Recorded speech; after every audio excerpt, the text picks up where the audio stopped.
Ako ste ikada navijali za neki lik na ekranu, ako ste ikada plakali uz tursku dramu i ako razumete kako nasumično život ume da stane. Ovo je priča koja će vam ostaviti knedlu u grlu. Glumica Ese Irtem, poznata po ulozi Isil u turskoj seriji Jedina ljubav, preminula je u ponedjeljak 15. juna 2026. godine u svojoj 35. godini. Tu vest je preneo turski portal Today i u roku od nekoliko sati eksplodirala je na svim društvenim mrežama, od Turske pa sve do Srbije, Bosne, Hrvatske i Makedonije. Razlog je što je publika na ovim prostorima zaista zavolela njen lik. Međutim, ono što celu ovu priču čini dodatno jezivom jeste trenutak u kom se tragedija dogodila. Ece Irtem je nađena bez svesti u svom stanu u Istanbulu, samo dan nakon što je proslavila svoj 35. rođendan. Zamislite slavlje, torta, svijeće, želje, smeh, a već sljedećeg jutra njena majka je bila ta koju je pronašla u krevetu bez znakova života. Da, u trenutku dok je prolazila pored njene sobe, majka joj se obratila, a odgovora nije bilo. Ušla i shvatila da je život njene ćerke jednostavno zamro. U tim prvim trenucima sve je bilo nemoćno, dojavljena je hitna pomoć, ali lekari uprkos pokušajima reanimacije nisu mogli ništa. Uzrok smrti se prema prvim izveštajima navodi kao srčani udar. Međutim, da stvar bude još kompleksnija, advokat glumice je izašao sa zvaničnim saopštenjem u kom je naglasio da su to samo preliminarni nalazi i da će tačan uzrok smrti biti utvrđen tek nakon kompletne obdukcije. I tu nastaje onaj momenat misterije i tuge, jer kako to da jedna žena koja je tek napunila 35 godina, koja je bila na vrhuncu slave, u trenutku zaspi i više se ne probudi. Da bismo razumeli težinu ovog gubitka, moramo se podsjetiti ko je zapravo bila Ece Irtem iza kamere. Rođena je 14. juna 1991. godine u gradu Sivas u centralnoj Turskoj. Njen put ka umetnosti nije bio slučajan. Ona je bila školovana umetnica do srži. Ece je diplomirala na odseku za operu i vokalni performans na prestižnom univerzitetu u Izmiru 2014. godine. To nije bila obična diploma. Kaže se da je među najboljim studentima svoje generacije. Zamislite, ona je učila da peva ozbiljnu opernu muziku, da kontroliše svoj glas, disanje i telo. Iako je imala taj klasični vokalni trening, njeno srce je ipak bilo u glumi. Posle fakulteta preselila se u Istanbul i pohađala je muzičku školu u čuvenom kulturnom centru.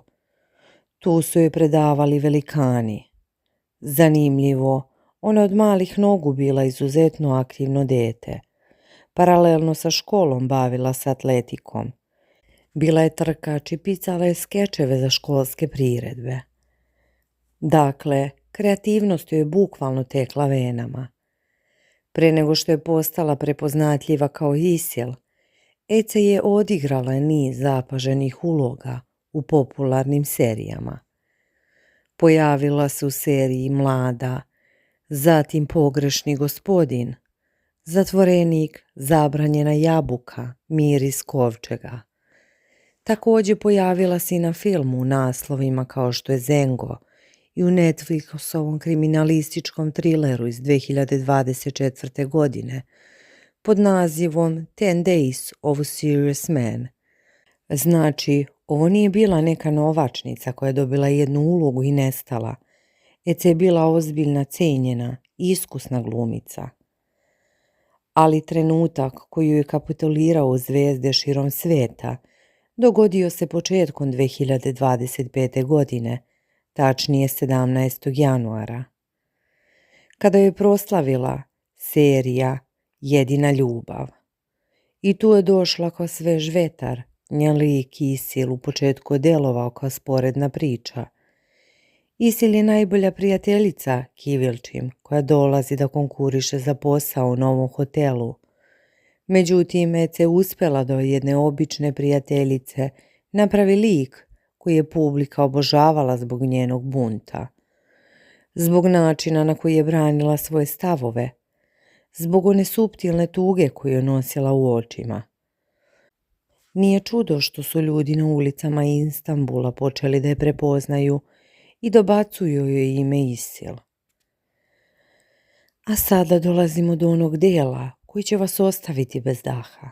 Posljednja 24 časa života Ece Irtem. Kako prenose turski izvori veče pred smrt, 14. juna, ona je organizovala proslavu svog 35. rođendana. Na toj proslavi su bili njeni najbliži prijatelji, nekoliko kolega iz serije i naravno njena majka. Bliski izvor kaže da je atmosfera bila vedra, da je Ece duvala sveće, smejala se i bila opuštena. Međutim, u jednom trenutku kasno uveče, prijatelji su primetili da je delovala umorno. To i nije čudno sa obzirom na pakleni raspored snimanja turskih serija. Kad su gosti otišli, majka je ostala da prespava kod nje. Majka je ušla u njenu sobu sljedećeg jutra. Kako su mediji naveli, Ece je nađena bez svesti. Majka je odmah pozvala hitnu pomoć koja je stigla za nekoliko minuta. Ali nažalost lekarima nije preostalo ništa drugo osim da konstatuju smrt. Preliminarni nalazi pokazali su da je najvjerovatniji uzrok srčani udar. Međutim, ono što je iznemirilo tursku i balkansku javnost jesu spekulacije koje su usledile nakon što advokat glumice, čije ime za sada nije navedeno u svim medijima, izdao hitno saopštenje. Naime, menadžerka glumice Nilan prenijela je da je advokat rekao: moja klijentkinja Ece Irtem je danas oko podneva, neki izvori navodne tačno 12 časova, preminula. Dogodilo se u njenom domu dok je njena majka bila tu. Prema prvim procenama verujemo da je smrt nastupila usled srčanog udara. Ali istraga se nastavlja. Tačan uzrok smrti će biti utvrđen tek nakon obdukcije. Nakon izveštaja obdukcije obavestit ćemo javnost. I zašto je ovo važno? Zato što se na društvenim mrežama u roku od nekoliko sati pojavila lavina lažnih informacija. Od trovanja pa sve do teorija da se radilo o predoziranju. Advokat je izašao upravo da zaustavi te glasine i zaštiti dostojanstvo porodice u ovom teškom trenutku. I na kraju želim da vas pitam, šta vi mislite, da li je moguće da ritam snimanja turskih serija ubija naše omiljene glumce? Ili je ovo jednostavno bila surova sudbina? Život je kratak, dragi moji, čuvajte svoje srce i ne zaboravite, mi ovdje ne pričamo samo o slavnim ličnostima, pričamo o ljudima koji su imali mamu, tatu, psa, koji su duvali svećice na rođendanu i kome je sutradan jednostavno stalo srce. Hvala vam što ste odvojili vrijeme da ispratite ovu priču sa mnom. Do sljedećeg videa čuvajte se i budite nežni jedni prema drugima.